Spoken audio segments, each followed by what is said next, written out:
Something terrible has happened. It's Betty. She's dead.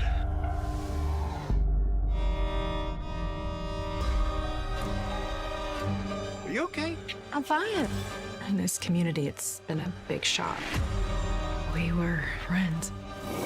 Swinging an axe 41 times. That ain't easy.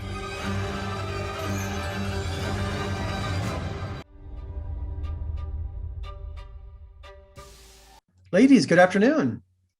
Good afternoon. Thanks for having me today. Talk about Candy, streaming on Hulu. A few episodes in. Had to make sure I locked my doors for the rest of the show. It is intense. So congratulations on a true crime thriller. Well done. Jessica, you play a housewife with a killer instinct based on true events from the early 80s. It was a shock to the community. I can see why. How did you first hear of this true crime story? I actually didn't hear about the story until I read these scripts and was approached by Hulu to be a part of this amazing show. So only recently did I, really start to dive in and do a bunch of research and really kind of try to understand what happened here. And Melanie, you played Betty Gore, a middle school teacher who was good friends with Candy. Pressure of having a new baby and a distant husband. You could really feel for her while watching this series. Yeah, I felt for her while reading the scripts. I just thought what an awful position to be in, to be so lonely, to just be wanting some intimacy and wanting some support and not having it from your community, from, she didn't really have a strong group of friends. Her husband wasn't helping. And I just really felt for her. It's a lot of work, even with support. So I can't imagine what that must feel like. And Jessica, Candy leads a double life. She can be an outgoing church lady and turn cold at a moment's notice.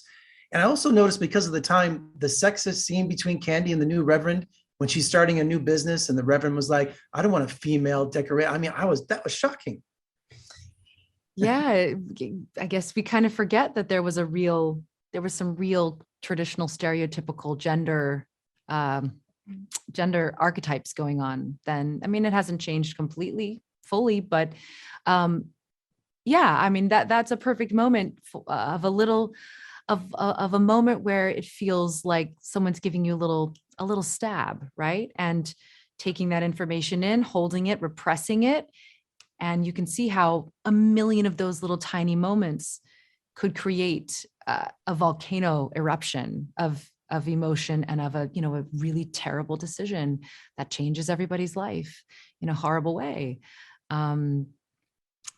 Candy was holding your tongue, definitely. She was. She held that tongue a lot. Which is rare for her, as you can see in the series. Right. And, Melanie, set in the early 80s, just as the 70s were ending, the sets, the costumes, everything was so retro. I felt like I was 10 years old again. I grew up in the early 70s, making the Kool-Aid. I thought that was it, as an actress, stepping into that world with no internet and no cell phones, easy to get into character?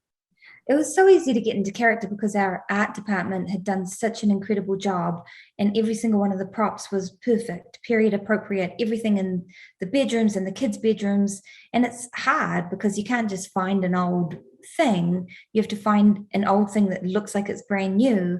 And I was just astonished. And the costumes, the same thing. I thought they did an amazing job. And Jessica, taking charge of your career, this is the third series you've produced and starred in? Yes, I'm so having fun and excited and lucky to be working with amazing women like Melanie and on these really, really important projects that are creatively fulfilling and are talking about important things. It's what I've always wanted to do. So I'm just happy I'm finally getting a chance to do it. Well, congratulations on Candy, streaming on Hulu. Thank you for joining me today, and we'll talk again soon. Thanks so much. Thank you. You.